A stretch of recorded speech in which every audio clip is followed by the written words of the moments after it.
اوہ ہو یار یہ تو ریکارڈ ہی نہیں ہوا۔ السلام علیکم ورحمۃ اللہ وبرکاتہ۔ اعوذ باللہ من الشیطان الرجیم۔ ثمانیۃ ازواج من الضأن اثنين ومن المعز اثنين قل آذكرين حرم أم الأنثيين أما اشتملت عليه أرحام الأنثيين نبئوني بعلم إن كنتم صادقين۔ نعم يا ملك عمر۔ ترجم مرة ثانية للتسجيل۔ اور پیدا کیے 8 نر مادہ، یعنی بھیڑ میں سے 2 قسم اور بکری میں سے 2 قسم۔ آپ کہہ دیجئے کہ اللہ نے ان نروں کو حرام کیا ہے یا دونوں مادہ کو، یا اس کو جس کو دونوں مادہ پیٹ میں لیے ہوئے ہیں؟ تم مجھ کو کسی دلیل سے بتاؤ اگر سچے ہو۔ بعلم ومن الإبل اثنين ومن البقر اثنين نعم قل آذكرين حرم أم الأنثيين أما اشتملت عليه أرحام الأنثيين أم كنتم شهداء إذ وصيكم الله بهذا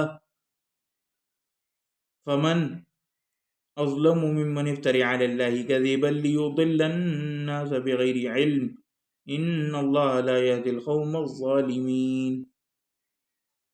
اور اونٹ میں سے 2 قسم کے اور گائے میں سے 2 قسم۔ آپ کہیے کہ اللہ تعالیٰ نے ان دونوں نروں کو حرام کیا ہے یا دونوں مادہ کو، یا اس کو جس کو دونوں مادہ پیٹ میں لیے ہوں؟ کیا تم حاضر تھے جس وقت اللہ تعالیٰ نے تم کو اس کا حکم دیا؟ تو اس سے زیادہ کون ظالم ہوگا جو اللہ تعالیٰ پر بلا دلیل جھوٹی تہمت لگائے تاکہ لوگوں کو گمراہ کرے؟ یقیناً اللہ تعالیٰ ظالم لوگوں کو راستہ نہیں دکھاتا۔ قل لا أجد فيما أوحي إلي محرما على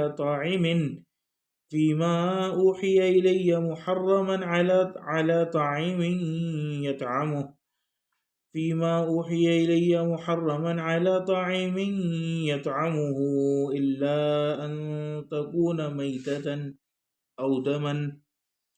أو دما مسفوحا أو لحم خنزير فإنه رجس أو فسقا أهل لغير الله به فمن اضطر غير باغ ولا عاد فإن ربك غفور رحيم۔ آپ کہہ دیجئے کہ جو کچھ احکام بذریعہ وحی میرے پاس ہے ان میں تو میں کوئی حرام نہیں پاتا کسی کھانے والے کے لیے جو اس کو کھائے، مگر یہ کہ وہ مردار ہو یا کہ بہتا ہوا خون ہو یا خنزیر کا گوشت ہو، کیونکہ وہ بالکل ناپاک ہے، یا جو شرک کا ذریعہ ہو کہ غیر اللہ کے لیے نامزد کر دیا گیا ہو۔ پھر جو شخص مجبور ہو جائے بشرطیہ نہ تو طالب لذت ہو اور نہ تجاوز کرنے والا ہو، تو واقعی آپ کا رب غفور و رحیم ہے۔ نہ طالب لذت ہو اور نہ حد سے تجاوز کرنے والا۔ وعلى الذين هادوا حرمنا كل ذي ظفر ومن البقر والغنم حرمنا عليهم شحومهما إلا ما حمل ظهورهما أو الحوايا أو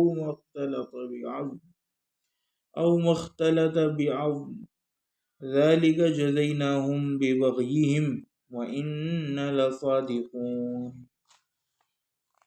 اور یہود ہم نے تمام ناخن والے جانور حرام کر دیے تھے، اور گائے اور بکری میں سے ان دونوں کی چربیاں ان پر ہم نے حرام کر دی، مگر جو ان کی پشت پر یا انتڑیوں میں لگا ہو یا جو ہڈی سے ملی ہو، ان کی شرارت کے سبب ہم نے ان کو یہ سزا دی، اور ہم یقیناً سچے ہیں۔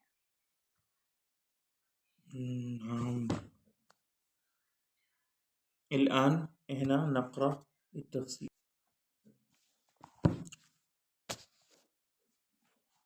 اس کے بعد وہ کہتے ہیں وَهَذِهِ الْأَنْعَامُ الَّتِي امْتَنَّ اللَّهُ بِهَا عَلَى عِبَادِهِ، یعنی کہ وہ جانور ہیں کہ جس کے ذریعے اللہ تعالیٰ نے انعام کیا اپنے بندوں کے اوپر۔ وَجَعَلَهَا كُلَّهَا حَلَالًا طَيِّبًا، اور ان سب کو اللہ تعالیٰ نے حلال اور طیب قرار دیے۔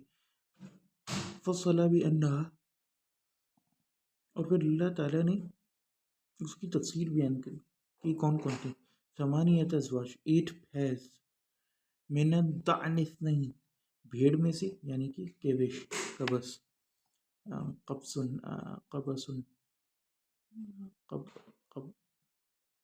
قبشن ذکر او انثى وانثى اس کا male counterpart as well as a female counterpart.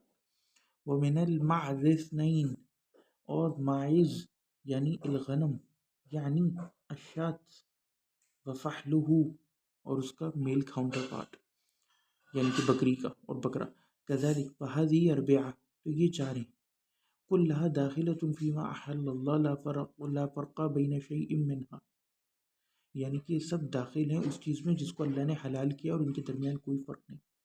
وہ جو حدیث ہے نا کہ گائے کے گوشت میں بیماری ہے اس کی تعلیل ائمہ محدثین نے اس آیت کے ذریعے کی کہ اللہ تعالیٰ نے یہاں بقرہ کو حلال میں داخل کیا تو کیف یمکن ان اللہ یحلل المضر للمسلمین او للناس. هل فهمت یا ملک عمار وجود دلالہ ہے؟ اب مجھے بتاؤ هل يمكن لأي زبيري ان تفهم هذا الكلام؟ مش ممکن ابدا. فقل لهؤلاء المتکلفین بس کہہ دیجئے ان متکلفین سے الذین یحرمون منها شیئا دون شیء یعنی جو خود اپنے اوپر تکلیف ڈالتے ہیں اور اپنے آپ کو مکلف کرتے ہیں کہ یہ کیوں حرام کرتے ہیں کہ جو ایک چیز کو چھوڑ کر دوسری کو اپنے اوپر حرام کرتے ہیں او یحرمون بعضها علی الاناث دون الذکور یا پھر اس میں سے بعض چیزوں کو عورتوں کے اوپر حرام کرتے ہیں مردوں کے اوپر نہیں. ملزما لهم بعدم وجود الفرق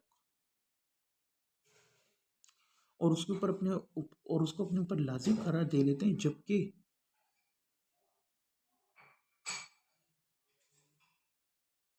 فرق کے وجود کا عدم ہوتا ہے. بعدم وجود الفرق. وعلیکم السلام ورحمۃ اللہ وبرکاتہ. تو وہ کہتے ہیں کہ بینما اباح منہا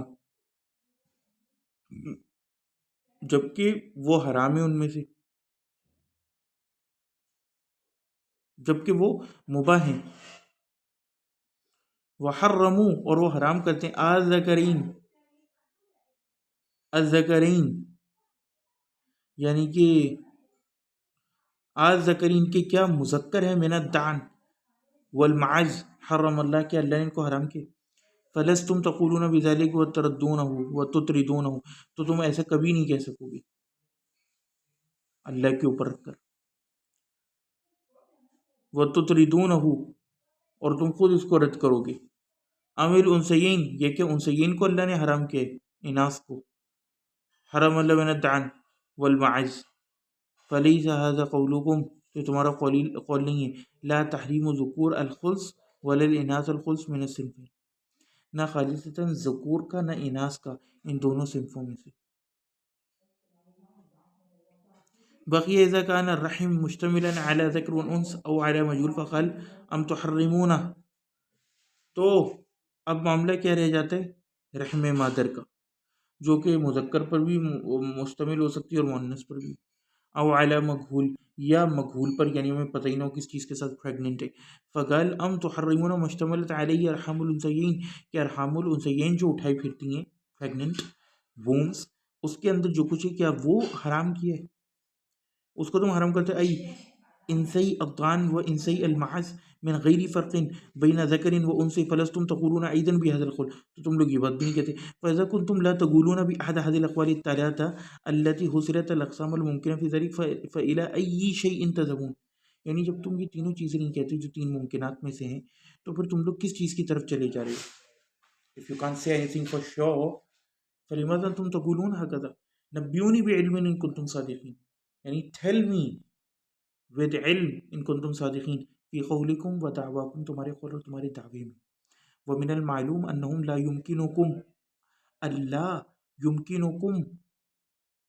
يمکنکم ان یقولوا قولا سائغا فی العقل اور کہتے ہیں کہ معلومات میں سے یہ ہے کہ ان کے لیے ممکن نہیں ہے کہ وہ یہ کہیں کوئی ایسا قول جو عقل کے مطابق ہو الا واحدا من هذه الثلاثه سمجھے جو ان تین کے علاوہ ہو مش ممکن. وہم لا یقولون بشیء منها اور وہ لوگ اس میں سے کچھ بھی نہیں کہتے، یعنی کہ صرف ان کے ذہن کی اختراع ہیں، سمجھے؟ انما یقولون ان بعد الانام التي يستلهون عليه الاستراحات من عند انفسهم حرام على الاناث دون الذكور او محرمة في وقت من الاوقات او نحو ذلك من الاقوال التي يعلم علما لا شك فيه ان مصدرها من الجهل المركب والعقول المختلفة المنحرفة والاراء الفاسدة وان الله ما انزل بما قالوه من سلطان ولا لهم عليه حجة ولا برهان. سمجھے میرے کمار؟ وہ کہتے ہیں کہ بعض جو انعام ہے نا، جن کی تم لوگوں نے یہ اصطلاحیں بنا لی ہیں اپنے قبیل سے کہ یہ عورتوں پر حرام ہے مردوں کے علاوہ، یا یہ محرم ہے خاص وقت میں، اس طرح کے اقوال، بجائے کہ کسی علم پر آدھارت ہوتے، لیکن ان کا مصدر کیا ہے؟ جہل مرکب ہے، اور عقول مختلفہ ہیں، منحرف ہیں، آراء الفاسدہ پر آدھارت ہے، جس کے لیے اللہ تعالیٰ نے کوئی بھی سلطان نازل نہیں کری، اور نہ ان کے پاس اس کے لیے کوئی حجت ہے اور نہ برہان. وہ کہتے ہیں کہ آیت نمبر 144 وَمِنَ الْإِبِلِ اثْنَيْنِ، یعنی کہ اونٹوں میں سے بھی دو دو اور بقرہ گائے میں سے بھی. ثم ذکر فی الابل والبقر مثل ذلک، پھر اللہ تعالیٰ نے بھیڑ اور بکریوں کے مانند اونٹ اور گائے کا بھی ذکر کیا. فلما بینا بطلان قولہم، تو اللہ تعالیٰ نے جب ان کے قول کا بطلان واضح کر دیا، و فساد، اور اس کے فساد کا. اچھا، یہ جو آیت میں بقر کا لفظ آیا نا، اسی سے علماء نے وہ جو حدیث ایک آئی ہے کہ گوشت میں، گائے کے گوشت میں بیماری ہے، اس کا اس کو باطل اس آیت کی وجہ سے قرار دیا کہ اللہ تعالیٰ نے تو بقر کو حلال قرار دیا یہاں پر ڈائریکٹلی قرآن میں، تو ایسا کیسے ہو سکتا ہے اللہ تعالیٰ ایک حلال چیز اور جو فائدہ مند ہو اس کو اس کے اندر بیماری رکھے. تو یہ بھی ایک متقدمین کا طریقہ تھا کہ وہ قرآن کے ذریعے تعلیل کرتے تھے حدیث کی. ثم ذکر فی الابل، تو جب اللہ تعالیٰ نے ان کے قول کے بطلان کو اور فساد کو واضح کر دیا، قال لهم قولا، تو اللہ نے پھر ان سے یہ فرماتے ہوئے کہا، لا حیلۃ لهم فی الخروج من تبعته الا فی اتباع شرع اللہ، یعنی ان کے پاس کوئی اور ذریعہ نہیں ہے جس کی وہ اتباع کریں سوائے یہ کہ وہ شرع اللہ کے پیرو ہو جائیں. ام کنتم شہداء اذا وصیکم اللہ بہذا، پھر اللہ تعالیٰ کہتے کہ کیا تم اس وقت حاضر تھے جب اللہ تعالیٰ تمہیں ان چیزوں کی وصیت کر رہا تھا، یہ جو تم اللہ کے اوپر نعوذ باللہ اپنی طرف سے الزام لگاتے ہو کہ یہ گائے ہماری عورتوں پر حرام، وہ ہمارے مردوں پر حرام، اس کا بچہ ان پر حرام، جبکہ اللہ نے تو یہ سب چیزیں نہیں فرمائی. ای لم یبقى علیکم الا دعویٰ، یعنی تمہارے پاس کوئی بھی چیز باقی نہیں رہی سوائے دعوے کے. اور اسلام میں یہی چیز بنا ہے کہ آپ نے بلا علم کوئی بات نہیں کرنی. جو اوپر آیت تھی نا، جو میں نے ابھی ملک عمار کو بولا تھا، وہ اسی لیے، کیونکہ اللہ تعالیٰ اس آیت کے آخر میں بولتا ہے نبئونی بعلم، کہ مجھے علم کے ساتھ خبر دو کوئی، ان کنتم صادقین. یہ ہوائی باتیں بیٹھ کے کرتے رہو. کارل مارکس نے یہ کہا کہ بھئی کارل مارکس کی کیا ویلیو، اس کے تخیلات ہیں نا. اب لوگ کہتے ہیں کہ آپ نے کارل مارکس کو پڑھا ہے، ابھی بھئی وہ نبی ہے جو میں اسے پڑھوں؟ آپ اپنا ٹائم ضائع کرو. آگے سے آ کے بول رہے ہوتے ہیں کہ آپ نے کفایت اللہ سنابلی کی وہ 1000 صفحات پر مشتمل کتاب سینے پہ ہاتھ باندھنے والی پڑھی ہے، اگر نہیں پڑھی تو میں جاہل ہوں، تانا ماریں گے. میں نے کہا جو سب سے اسٹرانگ دلیل ہے نا اس کی، وہ لاؤ، میں تمہیں جواب دوں گا ابھی. پھر وہ لایا، دے دیا اسی وقت جواب. تو مسئلہ بتانے کا مقصد یہ کہ یہ نہیں کہ میں نے کوئی ہزاروں کتابیں پڑھی ہوئی، لیکن اگر آپ بنیاد سے کسی چیز کو پکڑ لو نا، بنیاد سے، اور آپ مسئلے کی صحیح نوعیت کو سمجھ جاؤ، پھر 1000 کتابوں پر بھی آپ بھاری ہو جاتے ہو. تو چونکہ بنیاد پڑی ہوئی تھی، تو اس بنیاد سے اب وہ اس 1000 صفحات کی کتاب میں سے کہیں سے بھی دلیل لائے گا، میں بنیاد سے پکڑ کے اس کی دلیل کو فیل کر دوں گا. بسم اللہ. تو اس لیے بندے کو نا بنیاد، اسی لیے ہم کہتے ہیں کہ یہ جو مصادر ہے نا، بدایت المجتہد ہو گیا اور دیگر چیزیں ہو گئی، مصادر، اور ایسے علماء کی کتب کو پڑھنا چاہیے جو ڈائریکٹ مصادر پر بحث کرتے ہیں. اسی لیے ہم کہہ رہے ہیں کہ لوگ یہ سمجھتے ہیں کہ یار بٹ کوائن کا مسئلہ بتاؤ، یہ بتاؤ، اور ان کتابوں کو پڑھنے میں کیا رکھا. ان کتابوں میں ہی فائدہ ہے. یعنی کہ جو لوگ کہتے ہیں نا کہ یہ زکوٰۃ کی گائے کے مسائل اور آپ یہ کیوں پڑھ رہے ہو، اگر آپ کو ان مسائل کے اوپر کمانڈ حاصل ہو جائے گا، بٹ کوائن کے مسئلے کو ڈیل کرنا کچھ مشکل نہیں. کیوں؟ کیونکہ شریعت آپ کو بنیادی چیز بتاتی ہے، غرر نہیں ہونا چاہیے. مال کی ثمن کی ڈیفینیشن کیا ہے اور صلہ کی ڈیفینیشن کیا ہے. کیا ثمن یعنی جس کو ہم کہتے ہیں روپیہ پیسہ، اس کی ایک ڈیفینیشن ہے اسلام میں فقہا کے نزدیک، یعنی ایک چیز جو کہ ٹینجیبل ہو، فزیکل ہو، اس پر تمام لوگوں کا اتفاق ہو کہ وہ اس کو ویلیویبل مانتے ہوں. نمبر 3، وہ انٹرنزیکلی ویلیو رکھتی ہو. اب آپ مجھے بتائیں کہ بٹ کوائن کے اندر یہ شرائط پوری ہوتی ہیں؟ اب ایک بندہ مجھ سے کہے کہ آپ نے فلاں کتاب پڑھی ہے، فلاں کتاب پڑھی ہے، ضرورت ہی نہیں، کیونکہ بنیاد سے پکڑ لیے. اصولی چیز اصول بتاؤ کلیئر ہو بہت ساری. تو اب وہ کہتے ہیں کہ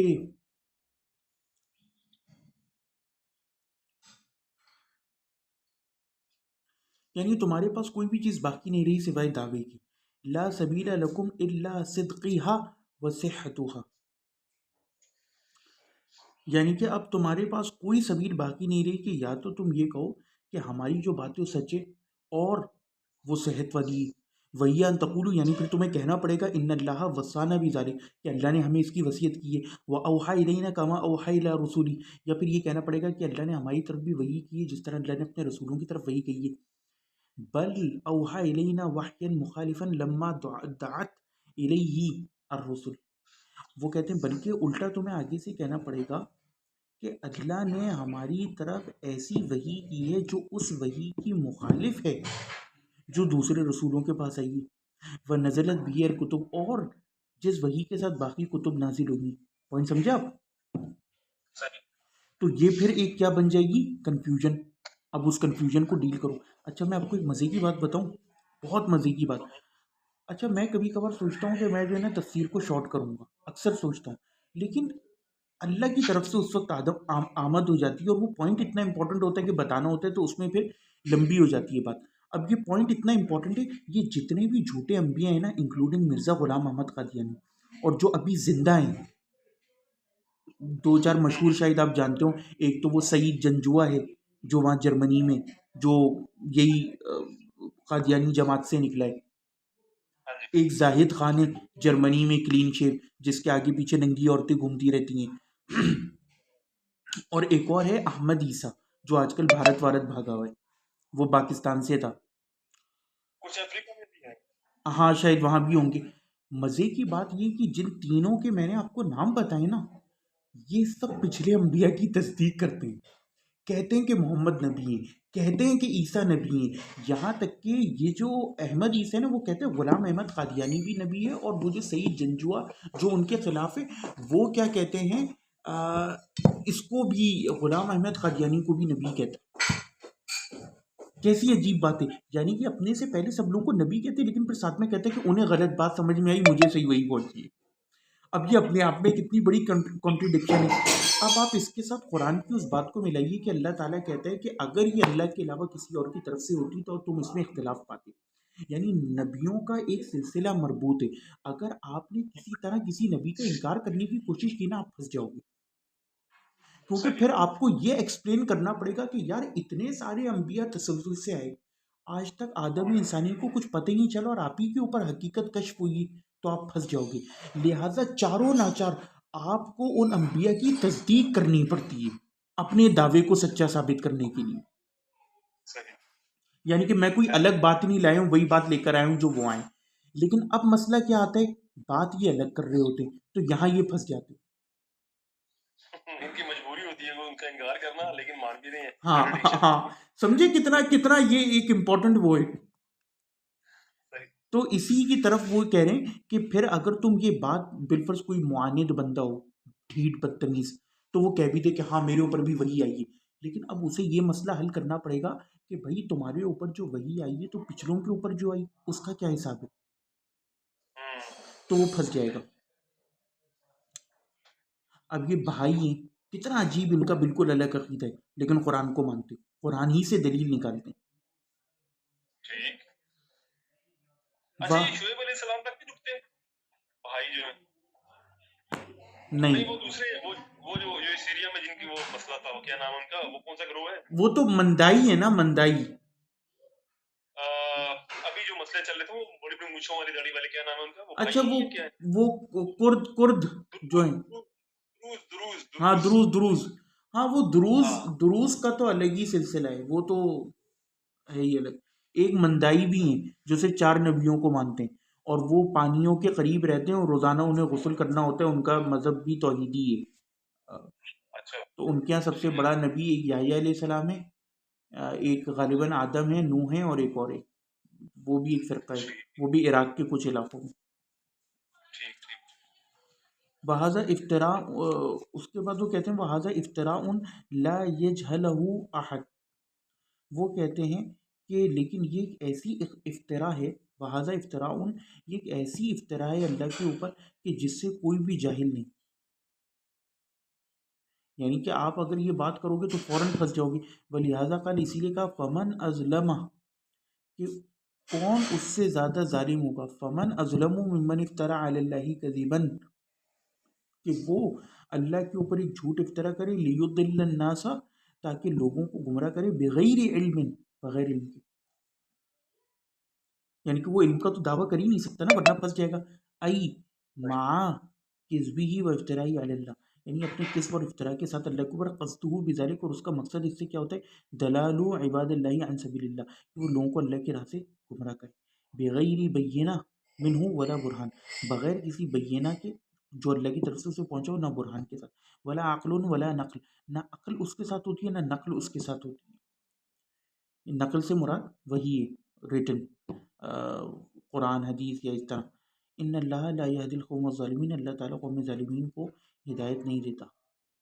لا یہدی القوم الظالمین الذین لا ارادۃ لهم فی غیر الظلم والجور والافتراء علی اللہ، یعنی کہ جن کا اس کے علاوہ کوئی ارادہ نہیں ہوتا کہ وہ جان بوجھ کے ظلم و جور اور افتراء علی اللہ کرتے ہوئے یہ کام کرتے ہیں، یعنی وہ باقاعدہ ایکٹیولی یہ کام کر رہے ہوتے ہیں.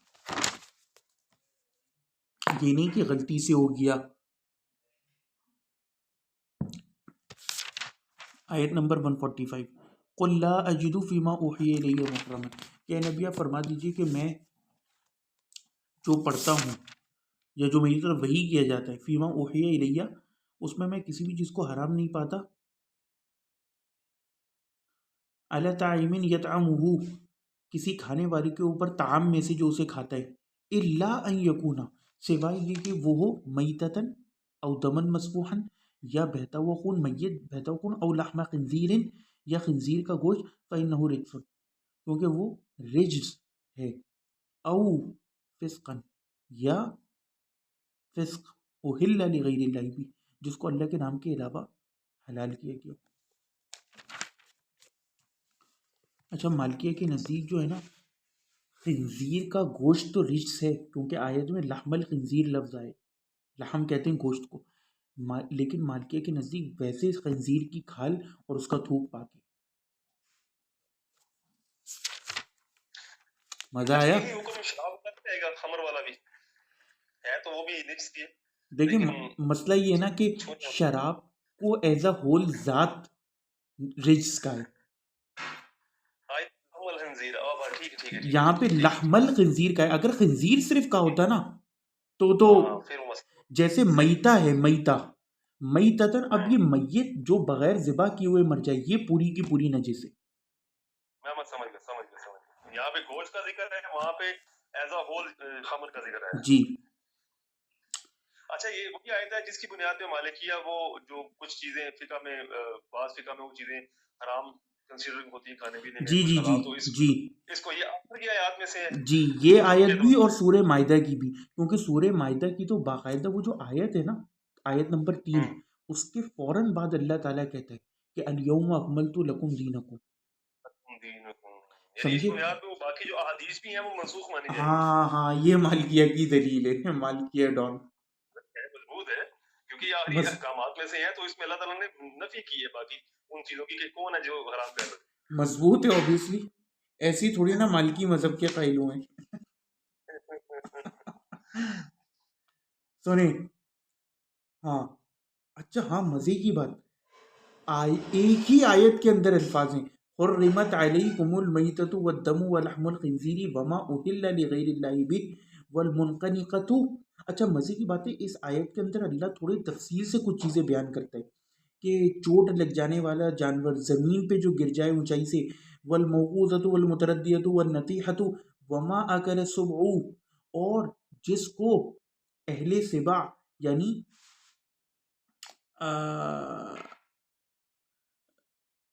جنگلی جانور کھا لے، الا ما ذکیتم، سوائے وہ کہ جس کو تم مزکی کر لو یعنی پال لو، جیسے کتا، تو وہ تمہارے لیے پکڑ کے لائے، اس میں سے کھائی نہیں۔ وما ذبح علی النصب، اور اسی طرح جو بتوں کے نام پر ذبح کیا جائے، وہ ان تستقسموا بالازلام، یا اس طرح کے ازلام، وذالکم فسق، الیوم یئس الذین کفروا من دینکم فلا تخشوهم واخشونی الیوم اکملت لکم دینکم واتممت علیکم نعمتی ورضیت لکم الاسلام دینا، سمجھے؟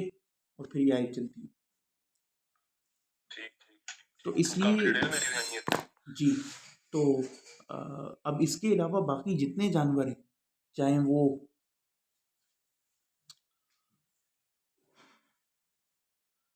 گدھا ہو، بلی ہو، کتا ہو، اور دیگر اس طرح کے جانور ہوں، تو وہ حلال ہے۔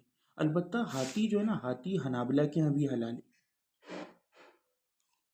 اچھا، گدھا جو آپ نے بولا وہ پالتو بھی اسی میں آ رہے ہیں اس آیت کے تحت؟ جی، یعنی وہ جو بخاری مسلم حدیث منسوخ مانی جائے گی اس آیت کے بعد؟ منسوخ، ہاں منسوخ مانی جائے گی۔ معاویہ نے تو مجھے یہ بتایا کہ وہ گدھے کو بھی، البتہ اس میں ایک چیز ہے، وہ ہے، وہ ایک اور آیت ہے جس کے اندر آیا کہ اللہ تعالیٰ نے بیان فرمایا کہ ہم نے گھوڑے، بعیر، خچر اور بغال یا اس طرح کی چیزیں، اور گدھے، حمیر سواری کے لیے بنائے، سواری کے لیے۔ تو وہ کہتے ہیں کہ مالکیہ ان تین جانوروں کو سواریوں کے ساتھ مختص کرتے، کہتے ہیں کہ اس کا گوشت کھانا حلال نہیں۔ تو یہاں سے پھر وہ تخصیص قائم کرتے ہیں، بات سمجھ رہے ہیں آپ، گدھے یا اس کی۔ دوسری بات یہ کہ کل ہم نے ایک آیت پڑھی تھی، ہاں، وَمِنَ الْأَنَامِ، اور چوپائیوں میں سے حمولۃً وَفَرْشًا، ایسے بھی ہیں کہ جو وزن اٹھاتے ہیں یا وزن اٹھانے کے قابل نہیں، یعنی ان کے بچے وغیرہ۔ کُلُوا مِمَّا رَزَقَكُمُ اللَّهُ، اس میں سے کھاؤ جو اللہ نے تمہیں رزق دیا۔ تو یہاں سے بھی ائمہ نے دلیل نکالی ہے کہ کیا کہتے ہیں، کچھ جانور ہوتے ہیں وزن اٹھانے کے اور کچھ وزن اٹھانے کے لیے، البتہ اللہ نے کہا کہ کھاؤ تم اس میں سے سب، یعنی کہ چاہے وہ وزن اٹھانے والے ہوں، ہاں یا بغیر وزن اٹھانے والے ہوں۔ تو اس سے بھی ہمارے لیے جو ہے نا، پھر کیونکہ ہاتھی وزن اٹھانے کے کام میں آتے ہیں اور دیگر، وہ سب حلال ہو جاتے ہیں، سوائے وہ جو اس آیت میں جیسے بغال اور حمیر اور گھوڑے وغیرہ کی تخصیص آئی۔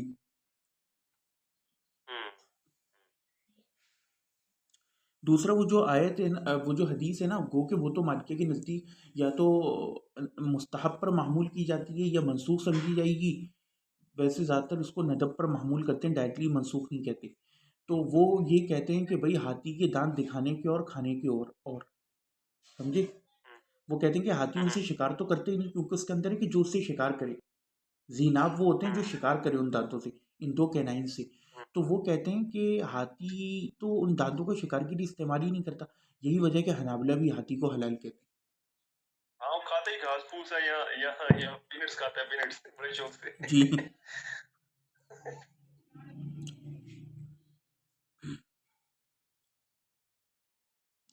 شیخ مصطفی العدوی جو ہیں وہ ہاتھی کو حلال نہیں مانتے، اس حدیث کے ظاہر کی وجہ سے۔ کون سی حدیث، کون سی؟ وہی کلو ذی ناب، نہا نبی صلی اللہ علیہ وسلم کلی ذی ناب و کلی ذی مخلب من الطیر، وہ کہتے ہیں کیونکہ اس کے وہ استعمال نہیں کرنا کھانے کے لیے۔ جی، اب دیکھیں یہی بات آ جاتی ہے نا کہ کہاں پر، بلکہ آج ہی ہم نے بدایت المجتہد میں ایک مسئلہ پڑھا ہے کہ جہاں سے ہمیں یہ دکھا کہ امام شافعی کی جو ظاہریت ہے کس طرح ان کے تمام مسئلوں پر غالب ہے۔ مثال کے طور پر اب جو ہم نے آج مسئلہ پڑھا اس کے اندر یہ تھا کہ تو وہ کہتے ہیں کہ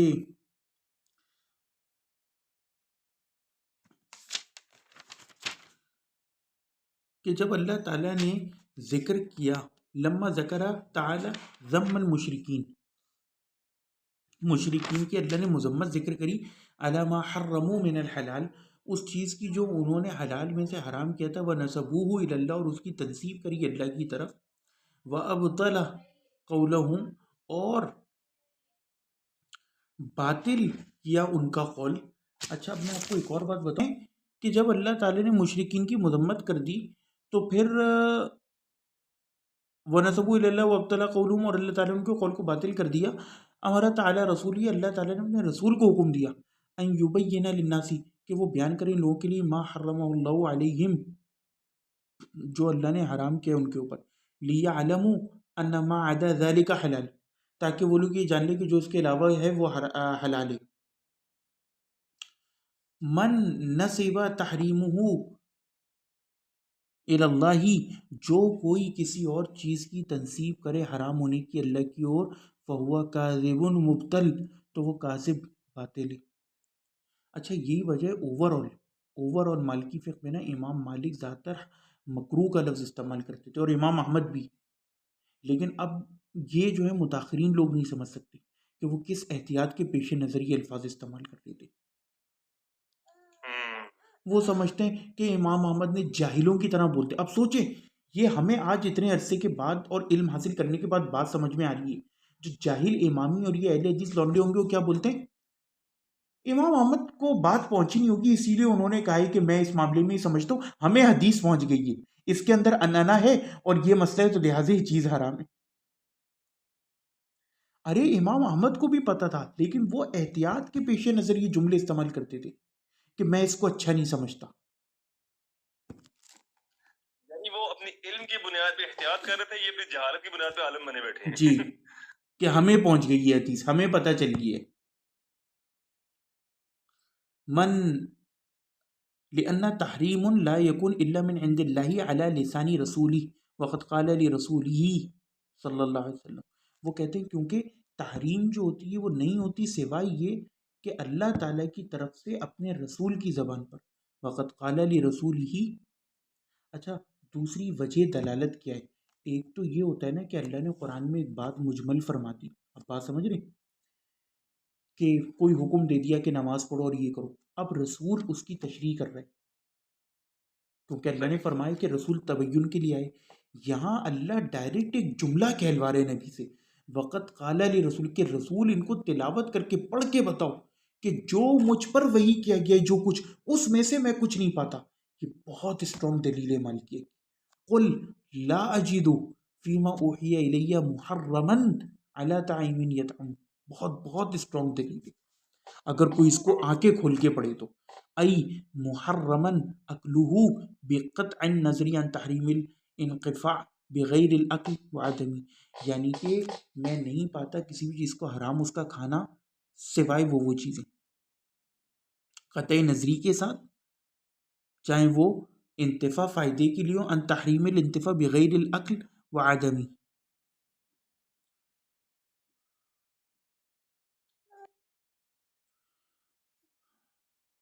یعنی فائدہ اٹھانے کی تحریم میں کسی چیز میں نہیں پاتا قطعی نظری سے، یعنی آپ ہر چیز سے فائدہ اٹھا سکتے ہو بغیر الاکلی وعدمی، چاہے وہ کھانے پینے کی ہو یا ویسی، الا ان یکون میتتن، سوائے یہ کہ وہ میت ہو، والمیتۃ ما مات بغیر زکاۃ شرعیہ فان ذلک لا یحل، یعنی کہ یا تو وہ ایون چاہے حلال جانوری کیوں نہ ہو لیکن اگر وہ شرعی پروسیس ذبح کے بغیر مر جاوے تو وہ حلال نہیں، کما قال تعالی حرمت علیکم المیتۃ والدم ولحم الخنزیر، جیسے کہ اللہ نے اس آیت میں بھی فرمایا او دما مسفوحا، یا بہتا ہوا خون، وہو الدم الذی یخرج من الذبیحہ عند ذکاتها، اسی طرح وہ خون جو کہ کسی ذبیحہ میں سے نکلتا ہے اس کے ذبح کرنے کے وقت، فإنہ الدم الذی یضر احتباسہ فی البدن، یعنی کہ یہ وہ خون ہے کہ اگر ہم اس کو جسم میں روک دیں تو وہ نقصان دہ ہوتا ہے، فإذا خرج من البدن زال الضرر بأکل اللہ، وہ کہتے ہیں اور اگر وہ جسم سے نکل جائے تو اثر زائل، ضرر جو ہے وہ زائل ہو جاتا ہے گوشت کھانے کا، وہ مفہوم هذا اللفظ، اور وہ کہتے ہیں اس لفظ کا مفہوم کیا ہے، ان الدم الذي يبقى في اللحم والعروق بعد ذبح انه حلال طاہر، اس پوائنٹ کو سمجھیں، وہ کہتے ہیں کہ یہ جو دمن مسفوح کا لفظ استعمال کیا نا اسپیسیفکلی، جبکہ جو سورہ مائدہ وغیرہ میں آیت ہے وہاں صرف دم کا لفظ ہے، یہ آیت مزید اس کی تفسیر کر رہی ہے، یعنی کہ بہتا ہوا خون. تو جو خون گوشت کے اندر رہ جاتا ہے اس کی رگوں میں، پتلی نالیوں میں، کیپلریز میں، وہ حلال ہے، حلال طاہر. یہود کے ہاں یہ بھی طاہر نہیں ہے، اسی لیے ان کا جو کوچر سسٹم ہے وہ 50 دفعہ گوشت کو دھوتے ہیں، ایک ایک وہ نکالتے ہیں. او لحم خنزیر فإنہ رجس، یا پھر یہ کہ خنزیر کا یعنی جتنا میں نے کوشر لا کو پڑھا ہے اس میں تو اتنا ہی ہے، پھر بھی چیک کر لینا پڑے گا. او لحم خنزیر فإنہ رجس، اور اسی طرح خنزیر کا گوشت کیونکہ یہ رجس ہے.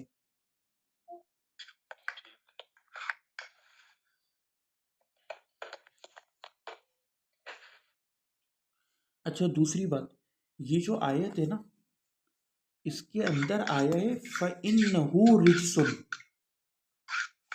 یعنی کہ ہو کا صیغہ واحد پر دلالت کرتا ہے کیونکہ وہ رجس ہے، یعنی کہ دم مسفوح اور میتہ اس آیت کے تحت رجس نہیں ہے. گو کہ علماء داخل کرتے ہیں غالباً کسی اور آیت میں آیا ہوگا، لیکن وہ جو شراب والی آیت ہے نا اس میں مسئلہ یہ ہے کہ باقی تمام چیزیں ذکر کرنے کے بعد آخر میں آتے ہیں رجس. وہ آیت اس طرح ہے، پڑھ دیتا ہوں. اعوذ باللہ من الشیطان الرجیم، انما الخمر والمیسر والانصاب والازلام رجس. انہو نہیں آیا کہ یہ، یعنی کہ یہ سب رجس ہیں. البتہ وہی معاملہ وہی باقی رہتا ہے کہ کیا یہ رجس جو ہے وہ معنوی ہے یا حسی ہے.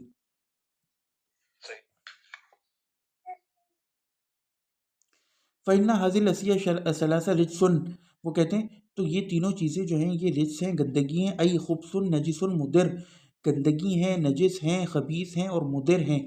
حرمہ اللہ، اللہ نے ان کو حرام کیا ہے، لطفاً بکم، تمہارے اوپر لطف کرتے ہوئے، ونزاہۃ لکم، اور تمہیں دور کرنے کے لیے، عن مقاربۃ الخبائث، خبائث کی قربت سے.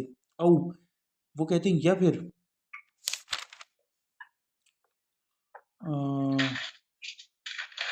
او فسقا، ہاں، الا ان تکون ذبیحہ مذبوحہ لغیر اللہ، وہ کہتے ہیں یا پھر کبھی کبھار ایسا ہوتا ہے کہ میت نہ ہو ذبیحہ، ذبح شدہ لیکن غیر اللہ کے لیے.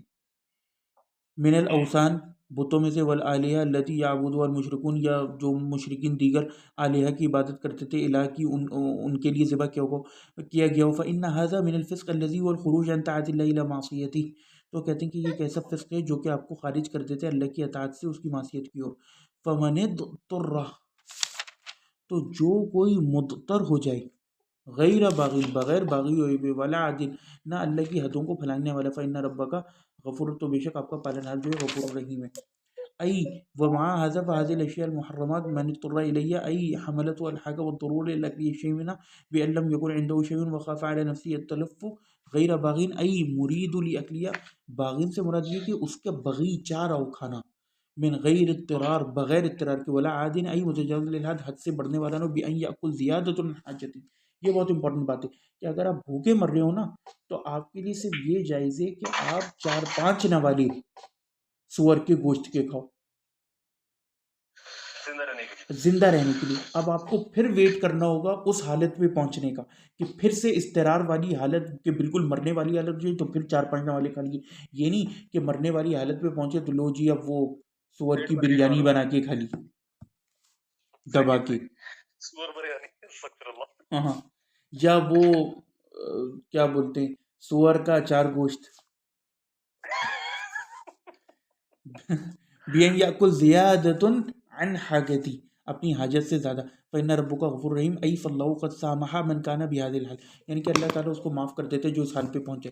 واختلف العلماء رحمہ اللہ فی هذا الحصر المذکور فی هذه الآیہ مع ان ثم محرمات لم تذکر فیہا کالسباع وکل، وہ کہتے ہیں اور علماء کا اختلاف ہوئے. چلیں جی یہ آ گئی مزے کی بات، اور علماء کا اختلاف ہوا ہے اس حصر میں جو اس آیت میں مذکور ہوا ہے فی هذه الآیہ، اس کے ساتھ کہ جو دیگر محرمات ہیں جن کا اس آیت میں ذکر نہیں ہوا، لم تذکر فیہا کالسباع، جیسے جنگلی جانور، وکل ذی مخلب من الطیر، اور ہر کونچلی والا پرندہ، ونحو ذلک، اور اس جیسے. فقال بعضهم، تو بعض لوگوں نے کہا ان حاضل آیت نازلۃ قبل تحریم ما زاد، کہ یہ آیت نازل ہوئی ہے اس سے قبل جو حرام کیا گیا بعد میں، یعنی حدیثوں میں، علی ما ذکر فیہا، جو اس میں ذکر ہوا ہے، فلا ینافی حاضل حصر المذکور فیہا التحریم المتاخر بعد ذلك۔ وہ کہتے ہیں کہ پھر اس حصر سے کوئی مسئلہ نہیں، کیونکہ اب حدیث جو بعد میں آئی ہے اس نے اس کو مزید محصور کر اس حصر کو اوپن کر دیا۔ تو کہتے ہیں کہ بس اس میں حصر آنا کوئی مسئلے کی بات نہیں ہے، التحریم المتاخر بعد ذلك، کیونکہ جو مزید چیزوں کی تحریم آئی ہے وہ متاخر ہے، بعد میں آئی ہے، لِأَنَّهُ لَمْ يَجِدْهُ فِيمَا أُوحِيَ إِلَيْهِ فِي ذَلِكَ الْوَقْتِ، کیونکہ اس وقت رسول اللہ اس کے علاوہ کوئی حکم نہیں پاتے تھے، بعد میں پا لیا تو بیان کر دیا۔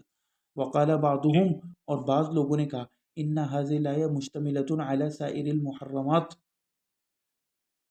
باقی کچھ لوگوں نے کہا کہ یہ آیت مشتمل ہے تمام محرمات کے اوپر، بعضها صریحا وبعضها يؤخذ من المعنى وعموم للہ، لیکن وہ کہتے ہیں کہ بعض کو اللہ نے صریح طور پر بیان کیا ہے اور بعض چھپا ہوا ہے،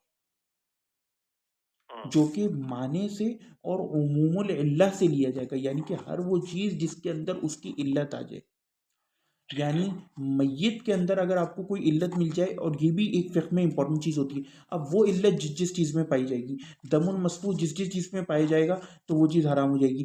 اسی طرح خنزیر کے اندر اگر آپ کو کوئی علت مل گئی، جیسے شراب کے اندر علت سکر ہے، نشہ، تو خنزیر کے اندر بھی اگر آپ نے کوئی علت، ہم تو یہ کہتے ہیں نا کہ علت نہیں ہے صرف محض اللہ کا بیان کرنا، لیکن اگر کوئی بندہ اس میں سے بھی علت نکال لے تو وہ علت جہاں پائی جائے گی وہ بھی حرام ہو جائے گا سور کی طرح۔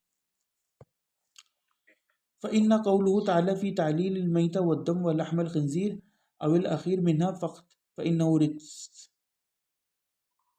وہ کہتے ہیں کیونکہ اللہ تعالیٰ نے جب یہ بیان کیا اس آیت کو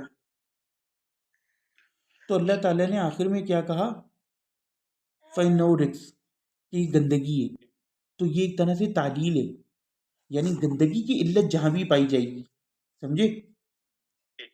لیکن اب کیا ہوگا، دب، وہ جو حضرت خالد بن ولید کھا رہے تھے، وہ بھی حرام ہو جائے گی، گندی ہوتی ہے،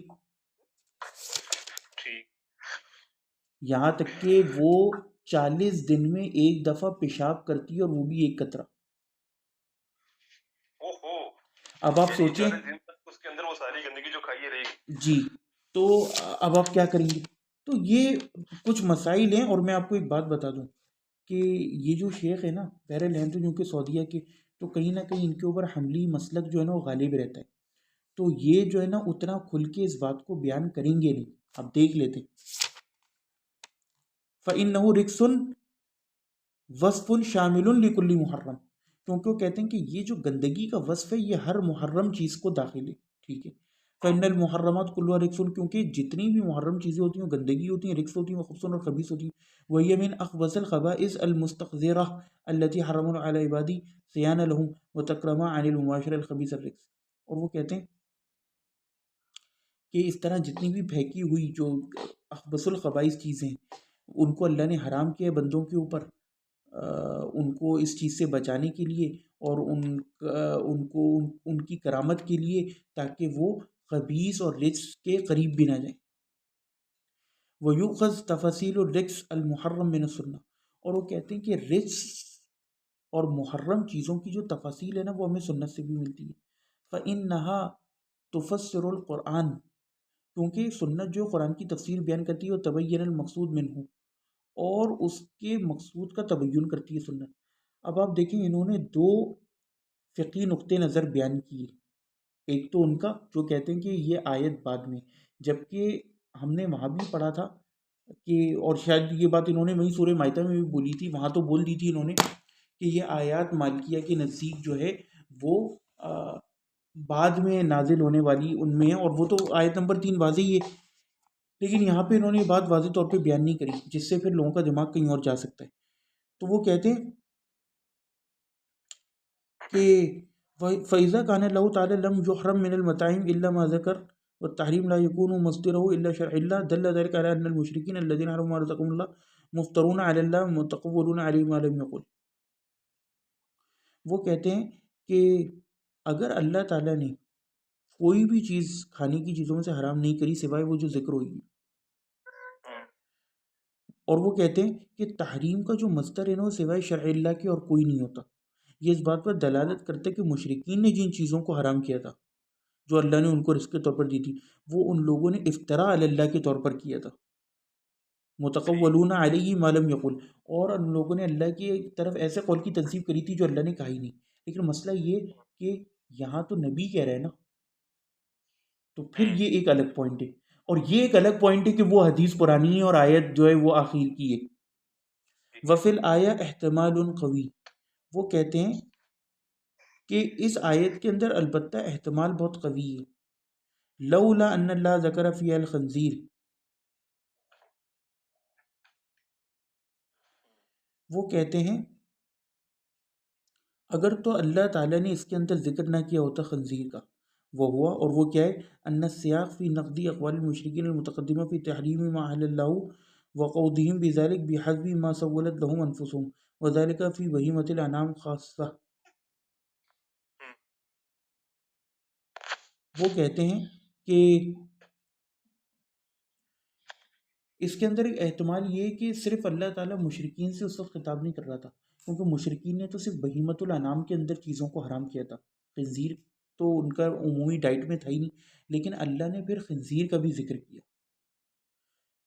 وقودہم بذلک بحسب ما سولت لهم انفسهم وذلک فی بہیمۃ الخصب ولیس منها محرم الا ما ذکر فی الآیہ. وہ کہتے ہیں اور ان کے نزدیک وہ چیز بھی حرام نہیں تھی سوائے وہ جو کہ آیت میں آئے، المیتہ منہا وما اہل لغیر اللہ وما سوا ذلک فحلال. تو کہتے ہیں کہ اس کے علاوہ جو اللہ نے بیان کر دی اور ساتھ میں یہ کہ میت اور جو اللہ کے علاوہ کسی اور کے نام کے ساتھ اور جو کچھ انہیں اس میں سے اچھا لگے وہ حلال ہے، فحلال، یعنی اس کے علاوہ اور جو کچھ ہے وہ حلال ہے. ولعل مناسبۃ ذکر الخنزیر هنا على هذا الاحتمال ان بعض الجهال قد يدخلوا في بہیمۃ الانعام. وہ کہتے ہیں ایک تو یہ احتمال ہے، دوسرا ایک احتمال بھی ہے کہ اس آیت میں خنزیر کا ذکر کیوں آیا. وہ لوگ یہ کہتے ہیں کہ خنزیر کا اللہ تعالیٰ نے اس لیے اسپیسیفکلی ذکر کر دیا، جبکہ مشرکین تو صرف بہیمۃ الانعام میں کچھ چیزوں کو حرام کرتے تھے، کچھ کو حلال. تو اللہ نے جب اس کو واضح کر دیا کہ اللہ نے ان 8 جوڑیوں کو حلال کیا ہے، تو اب اس کے بعد کوئی بات ہی نہیں رہ جاتی خنزیر کا ذکر کیوں کیا. وہ کہتے ہیں دوسرا احتمال یہ ولعل مناسبۃ ذکر الخنزیر هنا على هذا الاحتمال ان بعض الجهال قد يدخلوا في بهیمۃ الانعام ونوع من انواع الغنم، کیونکہ کچھ جوہال جو ہیں وہ اس کو بہیمۃ الانعام میں داخل کرتے ہیں، اور یہ کہتے ہیں کہ یہ بھی بکریوں کی قسم میں سے ایک قسم ہے، کیونکہ یہ بھی عمومی طور پہ اگر آپ دیکھیں تو سور دونوں طرح کی چیزیں کھا لیتا ہے، اور وہ خاص طور پہ جو جنگلی یا فارم میں ہوتے ہیں وہ عمومی طور پہ گھاس اور پھوس اور پوٹی وغیرہ بس یہ کھاتے ہیں، اور باقی ان کے 4 پاؤں ہوتے ہیں. تو باقاعدہ تورات میں تو پوری تفصیل لکھی ہے کہ جو جانور کہ بکری کی طرح ہووز ہوں، 2 کٹے ہوئے یوں پیر، اور جو اپنا کھانا منہ میں واپس لا کے ریگرچیٹیٹ کڈ کرتے ہوں اپنا چو، تو وہ آپ کے اوپر حلال ہے. اب مسئلہ ہے کہ سور کا پیر بھی بکری کی طرح ہوتا ہے، تو یہ ایک وجہ بنی، لیکن پھر وہاں پر تورات میں یہ حکم ہے کہ لیکن سور جو ہے اپنا کھانا اگل کے پھر سے نہیں کھاتا گائے بکری کی طرح، لہٰذا اس لیے تمہارے اوپر حرام ہے. تو یعنی کہ یہ بہت پہلے سے ایشو چلتا آ رہا ہے کہ لوگوں نے اس کو بہیمۃ الانعام میں داخل کیا، تو اس لیے اللہ تعالیٰ نے یہ چیز نکالنے کے لیے یہاں پر ذکر کیا. کما قد یتوہموا جہلۃ النصارى واشباہم، جس طرح بعض نصارہ جاہل جو ہیں اور ان کے جیسے لوگ اس کو شمار کرتے ہیں. فَيَنَمُّونَهَا كَمَا يَنَمُّونَ الْمَوَاشِي، پس وہ اس کی نشو و نما کرتے ہیں جیسے بقیہ مواشی کی کرتے ہیں. وَيَسْتَحِلُّونَهَا، اور اس کو حلال جانتے ہیں. وَلَا يُفَرِّقُونَ بَيْنَهَا وَبَيْنَ الْأَنْعَامِ، اور وہ اس میں اور انعام کے درمیان کوئی فرق نہیں کرتے. فَهَذَا الْمُحَرَّمُ عَلَى هَذِهِ الْأُمَّةِ كُلُّهُ مِنْ بَابِ التَّنزِيهِ لَهُمْ وَالصِّيَانَةِ. وہ کہتے ہیں کہ یہ محرم ہے اس امت پر پورا کا پورا باب تنزیہ کے اعتبار سے بھی اور سیانت کے اعتبار سے بھی. تنزیہ یعنی دور کرنے کے اعتبار سے، منزہ کرنے کے لیے، اور سیانت کے اعتبار سے بھی. اب یہاں پر نا یہ بیسکلی وہ مالکیہ والا پوائنٹ جو ہے نا بہت گول کر گئے، ورنہ وہ جو ہے نا اپنے آپ میں ایک بہت امپورٹنٹ دلالت ہے. اس کے بعد آیت ہے 146، کیا کریں، پڑھ جائیں آخری یہ چھوٹی سی یہ 2 پیراگراف مکمل کر لیتے ہیں. وہ جی اما ما حرم علی اہل الکتاب، اور وہ کہتے ہیں کہ جہاں تک تعلق ہے جو اہل کتاب پر حرام کیا گیا، فبعضہ طیب، تو اس میں سے بعض ایسی چیزیں تھیں جو واقعتاً طیب پاک تھیں. ولیکنہ حرم علیہم، ولیکن حرم علیہم، لیکن ان کے اوپر حرام کر دی گئی. عقوبۃ لہم، ولہذا قال، ان کے اوپر سزا کے طور پر اسی لیے اللہ نے فرمایا وعلی الذین ہادوا حرمنا علی کل ذی ظفر، ہم نے ان کے اوپر ہر ناخن والا حرام کر دیا. وذالک کالابل وما شبہ، جیسا کہ ابل ہوتا ہے، ابل ہوتا ہے یعنی کہ اونٹ اور اس جیسی چیزیں. اب وہ جو یہود ہے نا، ان کی بنیادی دلیل اونٹ کو حرام کہنے کی یہ کہتے ہیں کہ ہماری تو تورات میں یہ حکم ہے کہ جو اپنا کھانا واپس کھائے اور کلوزڈ ہوفز ہوں، تو کہتے ہیں کہ اونٹ کے کلوزڈ ہوفز نہیں ہوتے. ہاں البتہ اپنا کھانا ریگرجیٹیٹ کر کے کھاتا ہے. تو جیسے سور میں ایک کوالٹی ایک نہیں ہے، اس میں بھی ایک کوالٹی ایک نہیں ہے، دونوں کو ایک ہی حکم میں داخل کرتے ہیں. یہودی فقہ، انشاءاللہ دعا کریں اللہ موقع دے، ٹائم دے، تالمود کا اگر مطالعہ کرنے کا موقع ملا، پھر جو سیکنڈ راؤنڈ انجینئر کی طرح ہوگا نا قرآن کا، اس میں یہودی فقہ کے بھی مباحث ڈیٹیل میں، ان کا پردہ، پہلی امتوں میں کیا چلتا رہا، اس میں کیا معاملات تھے، کیا سوچنے کا انداز تھا. جی ان کا جو ہے، بلکہ کل ہم نے کچھ ان کے مسائل ڈسکس کیے تھے بدایت المجتہد نے اس کتاب میں ہم پڑھ رہے تھے کہ لوہے کی چیزوں کو پاک کرنے کا کیا طریقہ ہے. تو وہ چیزیں جن کے اندر سوراخ نہ ہو لوہے کی، جیسے چھری وغیرہ، ان کو پاک کرنے کا طریقہ یہ ہے کہ آپ یا تو اس کو دھو لو یا عین النجاسہ اس کے اوپر سے ہٹا دو کسی کپڑے کے ذریعے، وہ پاک ہو گئی. یہود کے ہاں طریقہ کار یہ ہے ناپاکی دور کرنے کا لوہے کی چیزوں پر سے، کہ انہیں اسے خاص ٹیمپریچر تک گرم کرنا ہوتا ہے. اچھا جی تو اس طرح کی چیزیں ہیں. بلکہ بڑا انٹرسٹنگ لیکچر تھا، اس میں ہم نے کافی ساری ایسی چیزیں پڑھی ہیں. میں نے شاید گروپ میں لنک بھیجی ہے، ٹیگ کر دوں گا آپ کو، ازالت النجاسہ اور تطہیر النجاسہ کے بحث میں. ٹھیک ہے مجھے ٹیگ کر دیجیے. اچھا جی، تو وہ جو ہے نا پھر وہ کہتے ہیں وذالک ومن البقر والغنم حرمنا علیہم، اور اسی طرح گائے اور بکریوں میں سے ہم نے ان کے اوپر حرام کیا بعض اجزائیہا وہو شموہما، یعنی کہ ان کی چربی، بعض اجزاء کو پوری کی پوری نہیں.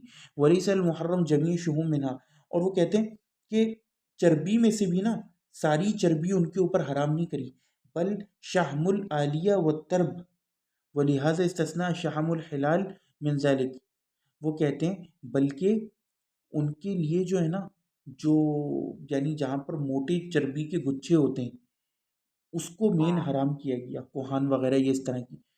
اسی لیے اللہ تعالیٰ نے پھر استثناء ذکر کیا، ولہذا استثناء الشحم الحلال من ذلك فقال الا ما حملت ظہورہما او الحوایا، یعنی سوائے البتہ جو ان کی آنتوں سے چپکی ہوئی ہو چربی یا ان کی اوپر کے پیٹھوں پر ہو، ای الشحم المخالط للامعاء، یعنی کہ جو آنتوں سے چپکی ہوئی ہو، او ما اختلط بعظم، یا پھر جو ہڈیوں سے چپکی ہوئی ہو،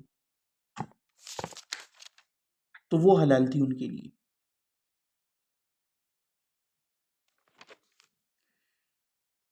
ذالک التحریم علی الیہود، یہ تحریم یہودیوں کے اوپر تھی. جزیناہم ببغیہم، ہم نے ان کو جزا دی ان کے بغاوت کے سبب. ای ظلمہم و تعدیم فی حقوق اللہ وحقوق عبادی فحرم اللہ علیہم هذه الاشیاء عقوبۃ لهم ونکالا، یعنی ان کے اوپر عقوبت اور نکال کے طور پر جو انہوں نے اللہ اور اس کے بندوں کے حقوق میں کمی کی تھی، اس کی وجہ سے اللہ نے ان کے اوپر ان چیزوں کو حرام کیا، بعض اشیاء کو. وَإِنَّا لَصَادِقُونَ، اور بے شک ہم ہی سچوں میں سے ہیں، سچے ہیں. فی کل ما نقول، ہر وہ چیز جو ہم کہتے ہیں اس میں، ونفعل جو ہم کرتے ہیں، ونحکم بھی، اور جو ہم حکم دیتے ہیں. کیونکہ یہودی الزام لگاتے ہیں نا یہ مسلمانوں کے اوپر کہ تم لوگ اپنی شریعت لے آؤ اپنی طرف سے، نعوذ باللہ رسول اللہ نے افتراء کیے، محمد صلی اللہ علیہ وسلم نے. تو یہاں پر اللہ تعالیٰ نے اسی لیے لام تاکید کے ساتھ فرمائے، انا صادقون نہیں کہا بلکہ کہا انا لصادقون، یعنی بے شک ہم ہی، یہ ترجمہ بنے گا اس کا. اصل اپروپریٹ ٹرانسلیشن جیسے امام کہتا ہے وَإِنَّا لَصَادِقُونَ کہ بے شک ہم ہی سچے ہیں. یعنی کہ اللہ یہاں پر یہ ایمفیسس کرانا چاہ رہا ہے کہ جو الٹے سیدھے الزام لگاتے ہیں نا، اللہ واقعات کو صحیح بیان کرنے والے. اللہ نے اصلاً اونٹ کو حرام نہیں کیا تھا، ان کی کچھ حرکتوں کے سبب کچھ چیزوں کو ان کے اوپر حرام کیا تھا، اور اب اللہ ان کو حلال کر رہا ہے. ومن اصدق من اللہ حدیثا، اور کون ہے اللہ سے زیادہ سچی بات کہنے والا. ومن احسن من اللہ حکما، اور کون ہے اللہ سے زیادہ صحیح حکم دینے والا اور اچھا حکم دینے والا. لقوم یوقنون، اس قوم کے لیے جو یقین رکھتے ہیں، ایمان رکھتے ہیں. یہ اس لیے یہاں پر بات کی جا رہی ہے. ایک اور جگہ ہم نے غالباً پیچھے سورہ مائدہ وغیرہ میں پڑھا تھا کہ جب اللہ تعالیٰ انہی احکامات کا ذکر کر رہا تھا تو وہاں پر اللہ نے یہ بھی فرمایا تھا کہ اللہ جو چاہے حکم کرتا ہے. اب یہ جو جملہ ہے نا، اس کے پیچھے بیسکلی وہی بات چھپی ہوئی ہے کہ وہ کہتے ہیں کہ شریعت چینج نہیں ہو سکتی، جبکہ اللہ یہ کہہ رہا ہے کہ اللہ نے اس زمانے وہ حکم دیا، اب چینج کر دیا. تم کون ہوتے ہو کہنے والا؟ اللہ مالک ہے، جو چاہے کرے، جو چاہے حکم جاری کرے. پابند کرنا چاہ رہے ہیں وہ یعنی اس لیے. جی